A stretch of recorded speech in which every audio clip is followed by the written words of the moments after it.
علیہ وسلم نے نماز کا ثواب بیان کیا، فرمایا جماعت کے ساتھ ایک نماز پڑھو گے تو اللہ 27 نمازوں کا ثواب عطا کرے گا۔ یہ بھی حضور بیان کر رہے ہیں، اور ساتھ یہ بھی میرے نبی پاک نے بیان کیا کہ جماعت کے لیے دوڑ کے نہ آنا، نماز کے لیے جب چلنا تو وقار کے ساتھ کرنا، بھاگ کے نہیں آنا۔ تو 1 منٹ رہ گیا دوڑا جاؤں میں مسجد میں، آپ دوڑے آئے ہیں، سانس آپ کا پھول گیا ہے، آپ نے اللہ اکبر کہہ کے نماز کی نیت مان لی، سبحانک اللہ صحیح پڑھ لیں گے آپ، سانس تو پھولا ہوا ہے۔ اور پھر اگر آپ راستے میں آ رہے تھے اور آپ تیزی سے آئے اور آپ بھاگے اور آپ کو چوٹ لگ گئی تو آپ کئی جماعتوں سے گئے، منع کر دیا، فرمایا بھاگ کے نہیں آنا، آرام سے آؤ، سکون سے آؤ، اطمینان سے، آپ کی طبیعت کے اندر سکون رہے، آپ کو پتہ ہے کہ منزل انشاءاللہ ملے گی، نکل گئے ہیں تو اللہ اس کا اجر بھی عطا کرے گا۔ آپ کی نیت تھی کہ مجھے جماعت سے ملنا ہے، کسی وجہ سے رہ گئے تو اللہ ثواب دینے والا ہے، لیکن اس کے اندر بے چینی پیدا کر لینا اور دوڑنا اور بھاگنا اور بہت ساری چیزوں کا شکار ہو جانا۔ وضو کریں سکون کے ساتھ، صحیح وضو کریں، کیونکہ تبلیغ سے تھوڑا سا تعلق رہتا ہے تو کچھ تلخیاں بھی کبھی کبھی برداشت کرنی پڑتی ہیں اور کہنا بھی بڑا ضروری ہوتا ہے۔ ایک صاحب میرے ساتھ وضو کر رہے تھے، کہیں میں سفر پہ تھا تو میں نے ان کو ٹوک دیا، میں نے کہا آپ کا ٹخنا سارا خشک رہ گیا، تو چونکہ وہ ان کا چہرہ مورا بتاتا تھا کہ کوئی امیر آدمی ہے یا کسی بھی لحاظ سے کوئی درجہ رکھتا ہے، تو مجھے کہنے لگا مولوی صاحب نماز آپ نے قبول کرنی کہ اللہ نے؟ کتنی عجیب بات ہے۔ میں نے انہیں کہا جی قبول اللہ نہیں کرنی ہے، پر اللہ نے شرطیں بیان کی ہیں قبول کرنے۔ آپ درزی کے پاس گئے، آپ نے درزی کو کہا میرا ماپ لے لو، شرط لگائی کہ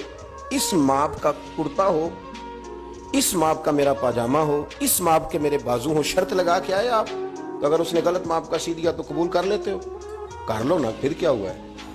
تھوڑی نیکی کرو نا، کوئی اب بات نہیں، بس تھوڑا سا 4-5 انچ بازو چھوٹا رکھا ہے، کوئی ایسا مسئلہ نہیں، پھر کیا ہے، تھوڑا سا جو ہے وہ پاجامہ آپ کا اس نے تنگ کر دیا ہے، آپ ذرا موٹے تازے تھے تو پورے ہی نہیں نا صرف آ رہے تو سی تو اس نے دیا نا، کر لیں گے قبول۔ کیوں؟ اس کی وجہ یہ ہے کہ آپ نے شرط لگائی تھی کہ میاں یہ میں تمہیں ماپ دے کے جا رہا ہوں، میں نے جو سوٹ پہننا ہے وہ اس دائرہ کار کے اندر سلا ہوا ہوگا تو پھر میں پہنوں گا۔ میرے رب کریم نے نا، مثال دے رہا ہوں سمجھانے کے لیے، شرط لگائی تھی کہ وضو اس طرح کرنا، کرو گے تو میں قبول کروں گا، تو آپ نے غلط کیا تو وہ کیسے قبول ہوگا؟ اس لیے کہ آپ شرطوں پہ پورے نہیں اترے۔ تو ہم بجائے بات سمجھنے کے تلخی کرتے ہیں، آزمائش میں مبتلا ہو جاتے ہیں،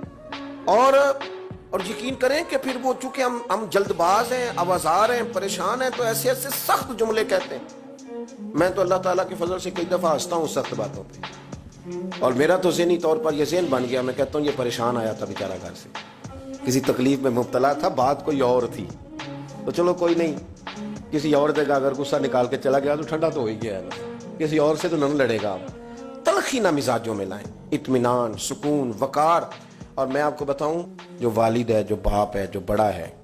جو گھر کا بڑا ہے، اگر اس کے مزاج میں جلد بازی ہو، ماں ہو یا باپ ہو، آپ یقین کریں بچے بیچارے آزمائش میں آ جاتے ہیں۔ سارے دکھ ماں باپ کے نہیں ہیں، کچھ بچوں کے بھی ہیں، بچے آزمائش میں آ جاتے ہیں، یار بابا جی سنتے ہی نہیں، ہر بات میں جلدی آئی نہیں، یہ تلخ ہے، یہ کہتے ہیں میں نے کہہ دیا تھا ہوا کیوں نہیں، اولاد پریشان ہو جاتی، اور بچے کہتے ہیں کہ مطلب کدھر جائیں اب، کس سے کہیں، اتنا سخت بولتے ہیں اور اتنی سخت بات کرتے ہیں۔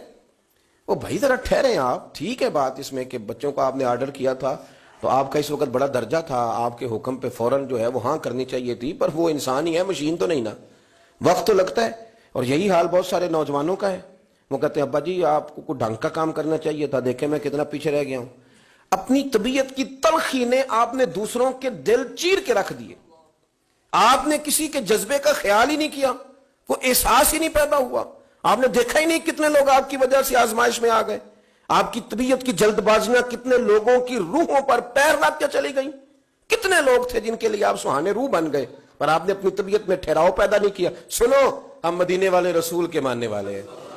حضرت عائشہ صدیقہ کہتی ہیں قربان جاؤں نبی پاک پہ،